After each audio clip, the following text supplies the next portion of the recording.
ജയിലിൽ കഴിയുന്ന councillor R സുഗതന്റെ KAAPA ശിക്ഷ ലഘൂകരിക്കാനുള്ള നടപടി ആലോചിച്ച് തിരുവനന്തപുരം കോർപ്പറേഷനിലെ BJP ഭരണസമിതി കാപ്പ ഉപദേശക സമിതിയെ സമീപിക്കാനാണ് തീരുമാനം. അയോഗ്യനാകാതിരിക്കാൻ സുഗതൻ സത്യപ്രതിജ്ഞ ചെയ്യേണ്ട ആവശ്യകത കാപ്പ ഉപദേശക സമിതിയെ അറിയിക്കും. അലക്സ് റാം മുഹമ്മദാണ് ഇപ്പോൾ തിരുവനന്തപുരത്ത് നിന്ന് വിവരങ്ങളുമായി ചേരുന്നത്. Alex, good morning. അത് അത്ര എളുപ്പമുള്ള കാര്യമാണോ അലക്സ്? ഉന്മേഷ, അത്ര എളുപ്പമല്ല എന്നുള്ളതാണ് പ്രധാനപ്പെട്ട കാര്യം. നമുക്കറിയാം, കഴിഞ്ഞ ദിവസമാണ് ഈ ദേവീ ദേവന്മാരുടെ പേരിലും ബലിദാനികളുടെ ഒക്കെ പേരിൽ സത്യപ്രതിജ്ഞ ചെയ്ത 20ഓളം കൗൺസിലർമാരുടെ സത്യപ്രതിജ്ഞ അസാധുവായിക്കൊണ്ട് ഹൈക്കോടതി ഉത്തരവിട്ടത്.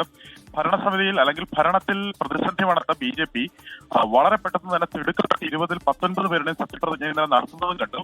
ഇനി സത്യപ്രതിജ്ഞ നടക്കാനുള്ളത് വാഴട്ടുകോണ കൗൺസിലർ ആർ സുഗതന്റേതാണ്. ആർ സുഗതൻ നിലവിൽ കാപ്പ കേസിൽപ്പെട്ട് വിയ്യൂർ സെൻട്രൽ ജയിലിലാണ്.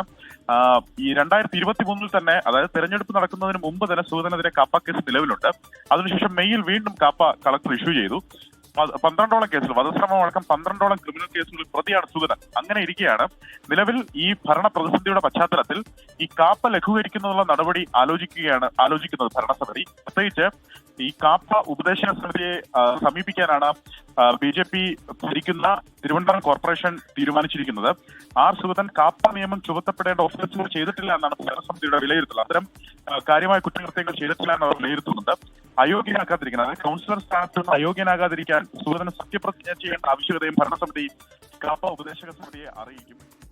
അലക്സ്, ശബ്ദത്തിൽ ചെറിയൊരു വ്യക്തതക്കുറവ് ഇപ്പോൾ വന്നിട്ടുണ്ട്, അതുകൊണ്ടാണ് ഇടപെടുന്നത്. ഏതായാലും അത്തരത്തിലൊരു നീക്കത്തിലേക്ക് BJP ഭരണസമിതി കടക്കുന്നുവെന്നാണ് അലക്സ് റാം മുഹമ്മദ് റിപ്പോർട്ട് ചെയ്യുന്നത് തിരുവനന്തപുരത്ത്.